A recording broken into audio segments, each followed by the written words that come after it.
श्री शिवाय नमस्तुभ्यं। प्रिय भक्तों, आज के वीडियो में मैं पंडित प्रदीप मिश्रा के द्वारा बताए गए उपायों को आसान और सरल शब्दों में आप लोगों के सामने प्रस्तुत करूंगी। और इन उपायों को मैंने पंडित प्रदीप मिश्रा के जो शिव पुराण की कथा होती है उसे सुनने के बाद ग्रहण किया है। प्रिय भक्तों, सूर्यास्त के समय घर की बहू और बेटियों को किसी के यहाँ नहीं जाना चाहिए, ऐसा प्रदीप मिश्रा ने बताया है, क्योंकि ये हमारे घर की लक्ष्मी होती हैं। अपने घर की गाय को भी किसी के यहाँ नहीं जाने देना है और यहाँ तक कि घर के दूध को भी घर से बाहर नहीं निकलने देना है सूर्यास्त के बाद। घर की बहू बेटी जो होती है हमारे घर की लक्ष्मी होती है, इसलिए हमारे घर की लक्ष्मी घर के बाहर सूर्यास्त के बाद ना जाए, हमारे घर में ही रहे। गुरुदेव जी ने बताया है कि संध्या का समय ऐसा होता है कि इस समय गाय भी बाहर से चरकर घर में आ जाती है, हमारी गौ माता भी अपने ठिकाने पर आ जाती है। शाम के समय पशु पक्षी सारे अपने ठिकाने पर आ जाते हैं। लेकिन गुरुदेव जी ने आज के फैशन को नकारते हुए कहा है कि आज के जमाने की जो महिलाएं हैं, औरतें हैं, वो अधिकांश यही करती हैं कि जब कहीं जाना हुआ तो वो शाम के समय का ही चुनाव करती हैं, शाम को ही घर से बाहर निकलती हैं। कुछ भी खरीदारी करनी हुई, कहीं घूमने जाना हुआ, वो शाम के समय को ही चुनती हैं। ऐसा करना गुरुदेव जी ने गलत बताया है। आचार्य पंडित प्रदीप मिश्रा ने बताया है कि शाम के समय अपने घर को छोड़कर बाहर नहीं जाना है, रुपया खर्च करने तो बिल्कुल भी नहीं जाना है। अगर शाम के समय घर पर भिक्षुक भी आ जाए, किसी भी तरह का भिक्षुक हो, आपको उसे भिक्षा भी नहीं देनी है शाम के समय। तो कोशिश ऐसा करें कि आपका जो भी काम हो, जो भी घूमना फिरना हो, किसी के आना जाना करना हो, वो दिन रहते ही निपटा ले उस काम को। आप इस काम के लिए शाम के समय का चुनाव ना करें। प्रिय भक्तों, दूसरी महत्वपूर्ण बात आपको यह भी जान लेना चाहिए जो आचार्य पंडित प्रदीप मिश्रा जी ने बताया है कि घर की चौखट पर कभी भी भूलकर नहीं बैठना चाहिए, क्योंकि ऐसा करने से वह व्यक्ति हमेशा बीमार ही रहता है। एक न एक बीमारी उसे लगी ही रहती है और वह बीमारी उनका पीछा कभी नहीं छोड़ती, चाहे वो कितने ही डॉक्टरों को दिखा लें, बीमारी उनका पीछा कभी नहीं छोड़ती। आचार्य पंडित प्रदीप मिश्रा ने यह भी बताया है कि चौखट पर व्यक्ति जो बैठता है वह जब बीमारी से ग्रसित होने लगता है तो वो चाहे जितने भी यज्ञ पूजा हवन करवा ले, कितने भी मोती पहन ले, माणिक पहन ले, आभूषण जो भी नवग्रह से जुड़े हुए रत्न होते हैं, कुछ भी धारण कर ले, उसकी बीमारी उसके शरीर से नहीं जाती है। प्रिय भक्तों, आचार्य पंडित प्रदीप मिश्रा ने बीमारी से जुड़ी हुई एक उपाय को बताया है, जिसे ध्यान पूर्वक सुनिएगा। आचार्य गुरुदेव जी कहते हैं कि शिव महापुराण, विष्णु महापुराण और स्कंद पुराण में इस बात का चर्चा किया गया है कि जो व्यक्ति हमेशा बीमार रहता है, बीमारी से ग्रसित रहता है, तो उसके लिए उपाय क्या करना है। आपको आटे का दिया बनाना है और उसमें 4 बत्ती लगानी है और तिल का तेल डालना है थोड़ा सा, और थोड़ा सरसों का तेल डालना है, और बत्ती होगी 4। अब इसके आगे क्या करना है, घर के चौखट के बाहर, एकदम चौखट पर बैठना नहीं है, चौखट से बाहर थोड़ा सा, नवमी तिथि के दिन जो व्यक्ति हमेशा बीमार रहता हो उसके सिर से 21 बार श्री नरसिंह भगवान का स्मरण करते हुए वार देना है दीपक को। तो आपको साथ साथ तिथि का नाम भी लेना है। अगर आप अधिक मास में कर रहे हो, अश्विन के अधिक मास में कर रहे हो, तो उस तिथि का नाम आपको लेना है और उतारा कर देना है व्यक्ति के ऊपर से 21 बार। जिस व्यक्ति पर उतारा किया जा रहा है उसका नाम और गोत्र लेकर इस दिए को घर के चौखट के बाहर रख देना है। तो ऐसा करने से उस व्यक्ति की बीमारी छूट जाती है, वो रोगीला नहीं रह जाता है, उसके रोग छूट जाते हैं। यह उपाय आपको नवमी तिथि को ही करनी है, चाहे शुक्ल पक्ष की नवमी तिथि हो या फिर कृष्ण पक्ष की नवमी तिथि। प्रिय भक्तों, गुरुदेव जी ने नवमी तिथि और 10वीं तिथि का एक उपाय और भी बताया है। तो नवमी तिथि या फिर 10वीं तिथि को रात्रि में 12 बजे ये उपाय करना है। आपको हथेली में घी का दिया लेना है और अपने घर के बाहर निकलना है। तो आपको अपने दरवाजे से अधिक दूर नहीं जाना है, दरवाजे से आपको बाहर निकलना है और उस दिए के लौ में रात्रि के 12 बजे आपको चंद्र का दर्शन करना है।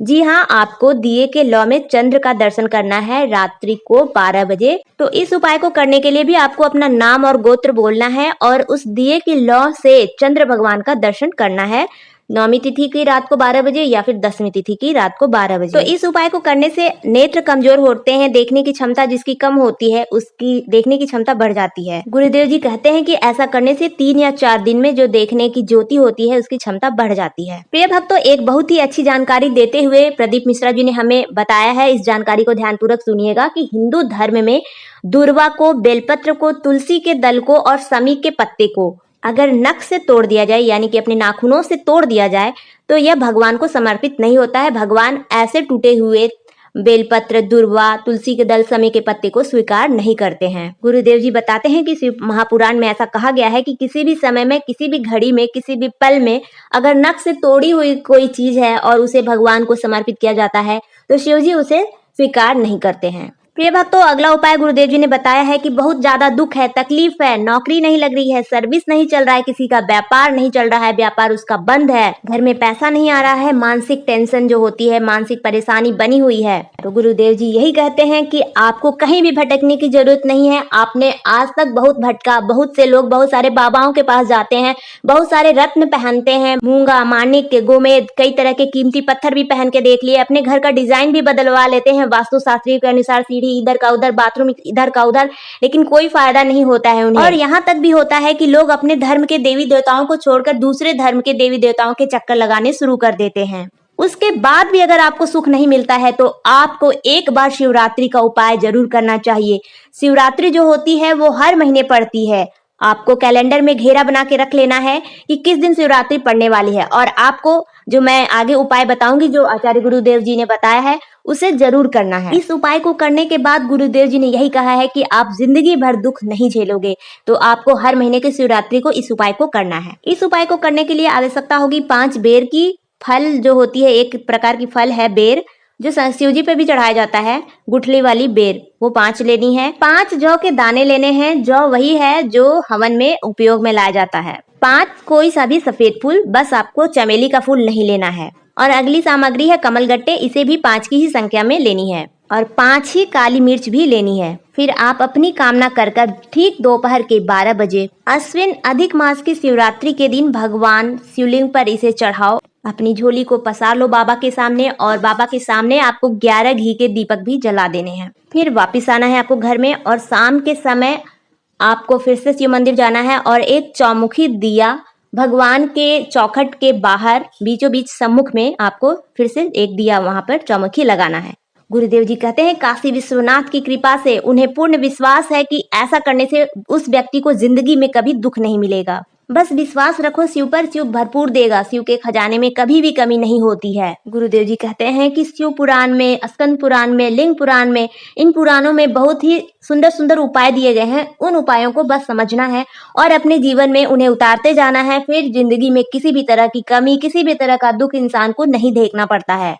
बस आपको इन उपायों को अपनी जिंदगी में उतारना है। प्रिय भक्तों, अगले उपाय में गुरुदेव जी ने रोगों से बचने के लिए, जो बड़े बड़े रोग होते हैं उनसे मुक्ति पाने के जो उपाय बताए हैं, जैसे किडनी के रोग किसी के हो जाते हैं, कैंसर के रोग हो जाते हैं, लीवर के रोग हो जाते हैं, तो ऐसा सरल उपाय गुरुदेव जी ने बताया है जिसे कहीं भी जाकर नहीं करना है। उस उपाय को आपको अपने घर में ही करना है। इस उपाय को बताने से पहले गुरुदेव जी ने यह कहा है, अकाल मृत्यु वह मरे जो कर्म करे चंडाल का, काल उसका क्या बिगाड़े जो भक्त हो महाकाल का।